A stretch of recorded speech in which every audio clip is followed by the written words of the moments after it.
Hey guys, thanks for joining me today. This is Roman and I'm outside of Irvine, California in Black Star Canyon about to review this.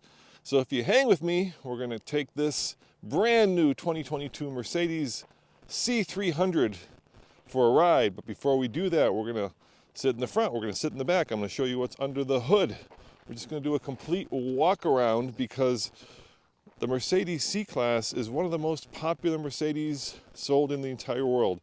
In fact, Mercedes will tell you that the last generation C-Class sold 2.7 million copies. That is a lot. And if you're wondering who that is over there, that is Alex from Alex on Autos. And he actually helped me find this location so that I could do a quiet walk around and a review. So, thank you, Alex.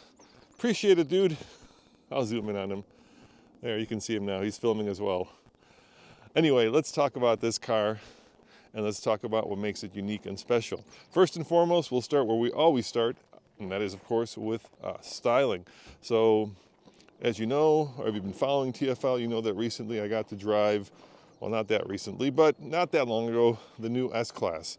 And of course, Mercedes has now taken a lot of that S-Class design language, the styling cues, and moved it into the C-Class. Now the C-Class, for many, is the entry-level Mercedes. Yes, I know there's a B-Class and there are less expensive ones, but let's face it, when people think of an entry-level Mercedes, they think of this car.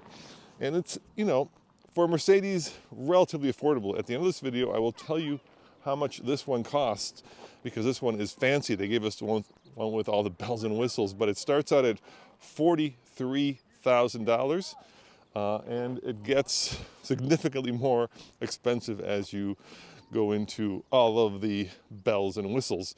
And the most expensive bell and whistle on this one is the AMG Black package, so everything is kind of blacked out. You can see it there, you can see it around the headlights. And if you're wondering how much all that black cost, well, it's $3,000 of black. And what's also unique about this car is that it's grown, in fact, 3 inches. So let me move back. And most of those 3 inches are in the hood, but there is an inch more legroom in the back seat. We're going to test that out. And right now we'll also look at the trunk, but it is one of the biggest in-class trunks. But it's also got something else that's very unusual and unique going for it, and that is under the hood. So let me find the little switch, pull it open, and let's look under the hood because, well, it's a 4-cylinder. You probably guessed that. And you probably guessed it. It's a 4-cylinder 2-liter turbo. That's not that hard to figure out, right? A lot of them are like that. Let's see if I can do this with one hand. Maybe I can't do it with one hand. Where's my little switch? Oh, it's over here. There we go. So 2-liter turbo, but Mercedes says it's one of the first ever 2-liter turbo mild hybrids, which means that it's pretty good on fuel. So combined 27 mpg, about 255 horsepower, and just under 300 pound-foot of torque. And if you were keenly paying attention when I did the walk around of this car, you'll note that it is the 4MATIC version, and that's about a $2,500 option if you want the all-wheel drive. So there you go, a 2-liter turbo mild hybrid, which does things like stop-start and gives you a little bit more torque on the low end. And I do like this grille. You can really tell that they've gone out of their way to incorporate the star into the rest of the grille. It's kind of low slung, and it's kind of much more aggressive in terms of styling. This particular model also has the fancy European headlights, and hopefully soon here in America we'll get to use those. What they do is they and can actually cast light that basically cuts away the oncoming driver's blindness, which is pretty cool.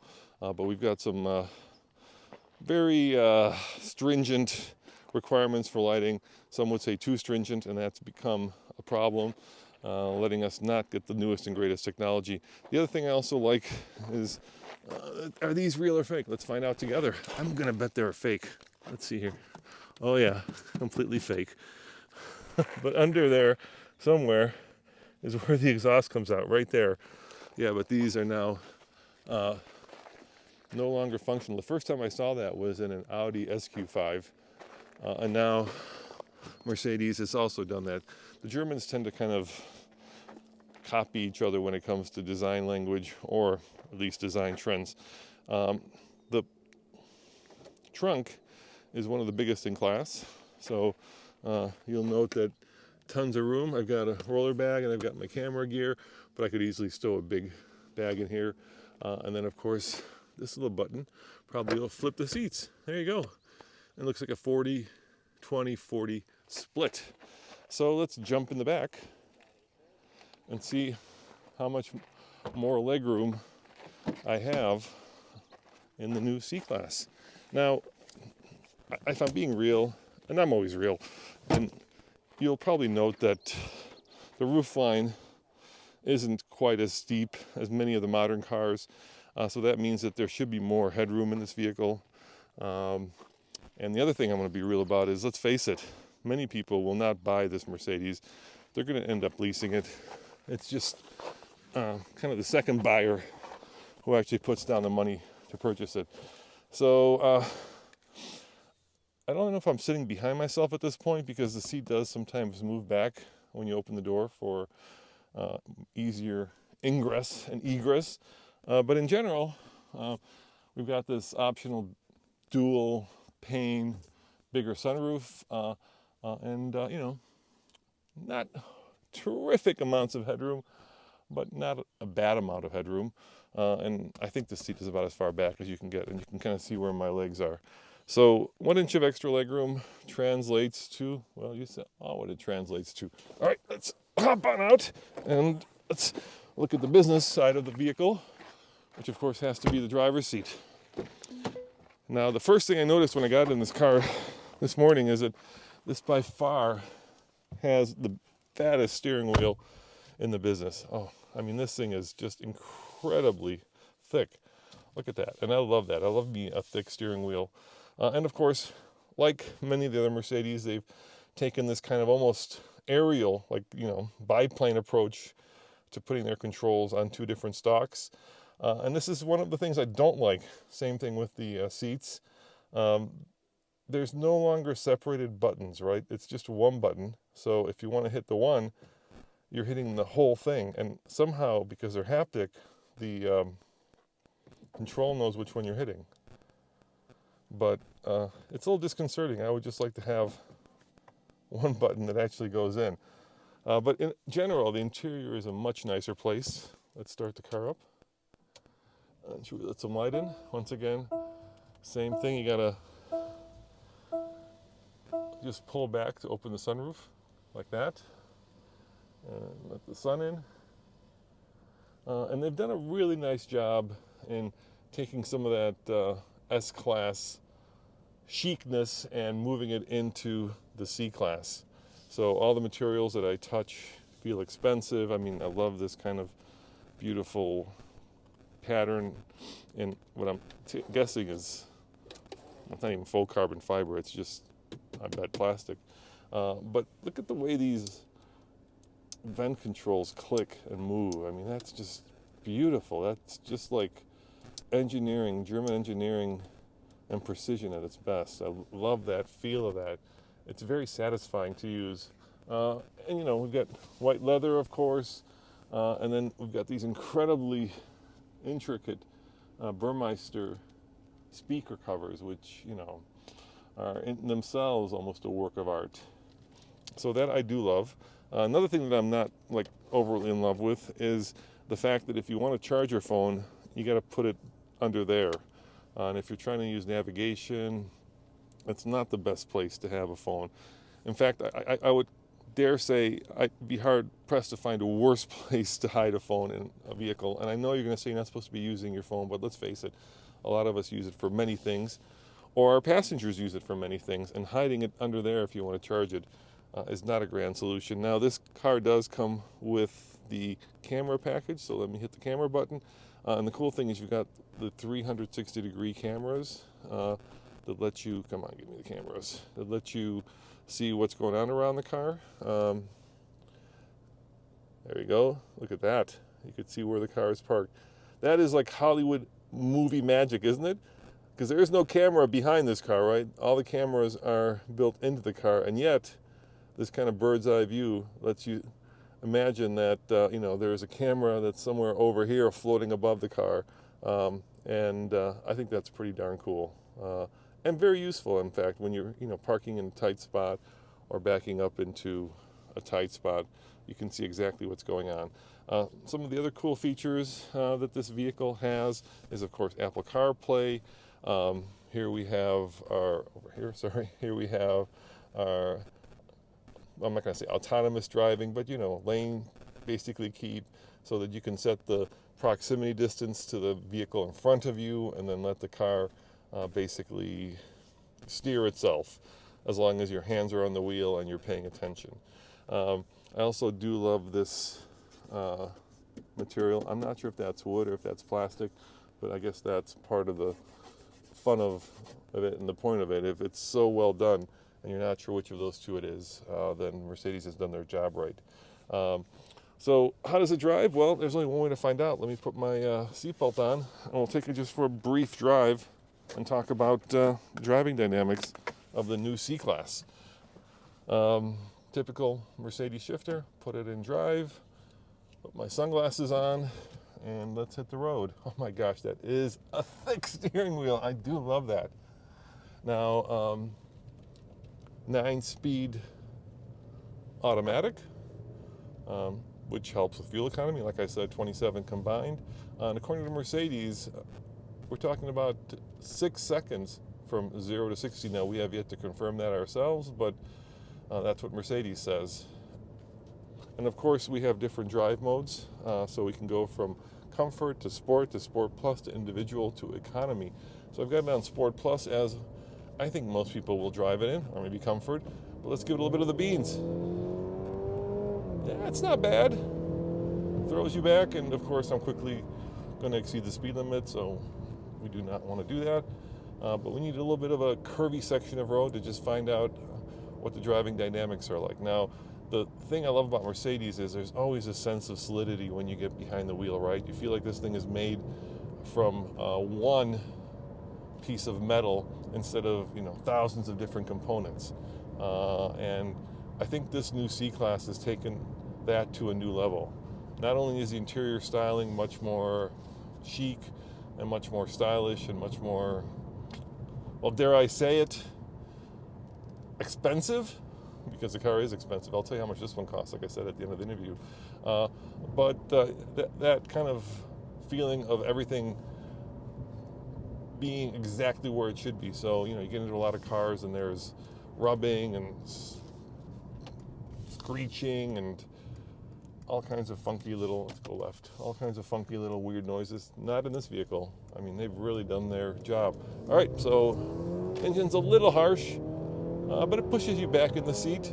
The steering, does it communicate? It's okay, I mean, look, I don't think many people are going to be carving canyons in the new C-Class. This is not, there are other Mercedes that are probably better at this, but it is certainly sure-footed, and it certainly feels solid. Let me try the brakes. Oh, the brakes are good. Is there fade? Hard to say. You have to do that repeatedly, but it's good. Exhaust note, 2-liter turbo, never going to be mind-blowingly grand like a V8, but not bad. Now, if you're wondering what this competes against, obviously, for all you German car fans, it's going to compete against the BMW 3 Series and, of course, the Audi A4, and it is much bigger than both, at least significantly bigger than both of those. Let's not go through the roadwork section here. We'll let our firefighters get prepared for, I guess, fire season, huh? So, bigger than both the A4, and I even believe bigger, and feeling more substantial than the 3 Series. Does it compete with a Lexus? Of course, the IS, and much bigger than the IS, a Volvo as well. So, a lot of competition in this entry-level luxury class, and I think that's why Mercedes has come out the door swinging with a vehicle that is now more S-Class than C-Class. Some of the other features that you might find interesting is this very colorful and very big and very sharp screen. You can tell that every generation of MBUX has gotten better. So let's give it a try. See if it'll tell me a joke. Hey, Mercedes! Tell me a joke.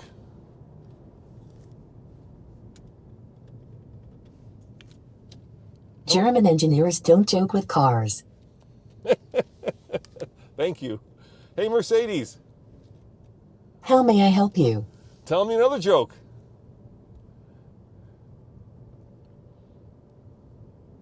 What's green and has 4 wheels? Grass. I guess I lied about the wheels. Who says Germans don't have a sense of humor? Anyway, you can tell that the natural algorithm of speech recognition has gotten much better over the years, so that we no longer need to give commands in a very specific order, which is good. Car does have paddle shifters. I just noticed that. Could you let me know in the comments below, like, how many of you guys actually use paddle shifters? Because I've never used them outside of track use. You may be like, hey, Roman, you just saw that it has paddle shifters? And I'm like, yeah, but really, it's not a feature I would use, driving a car to work or driving it to my mom's house. And it's certainly not a feature that my mom would use. But I'd love to know if you guys actually use paddle shifters outside of performance driving. So, overall, I think Mercedes has done exactly what they needed to do for a car that leases more than it sells, for a car that is one of their most popular cars around the world, right? They're never going to be revolutionary with this car. It's always going to be much more evolutionary, and that's because a popular car is a hit for them, so why rock the boat? I certainly wouldn't if it were my company. Not that I'm going to be so bold as to give advice to Mercedes. So let's see how Alex is doing with his car. We'll have him come over here for a second. Oh, he's mounting his cameras. Hey, Alex, come on over here for a sec, would you? Say hi. Hey, everybody. He says, hey, everybody. So what's your take on this? It's the Mercedes C-Class. Thumbs up or thumbs down? I'll go thumbs up. All right, Alex gives it a thumbs up. Check out his review. It's going to be over at Alex. Well, it's not. What's your new channel called now? Well, it's Alex on Auto's temporarily rebranding over time to Auto Buyer's Guide. That's not complicated. He's rebranding to everything. Auto Buyer's Guide. I like it in the silver, dude. It looks good. Yeah. I like it. All right, well, there you have it, guys. Thanks for watching. And as always, go check out alltfl.com if you want all of our reviews. This week it's been very busy. We've had the new Z. Tommy's doing a new vehicle that, well, you have to go over to alltfl.com to figure out what he's doing in terms of a new vehicle. And I shall see you guys next time. Ciao.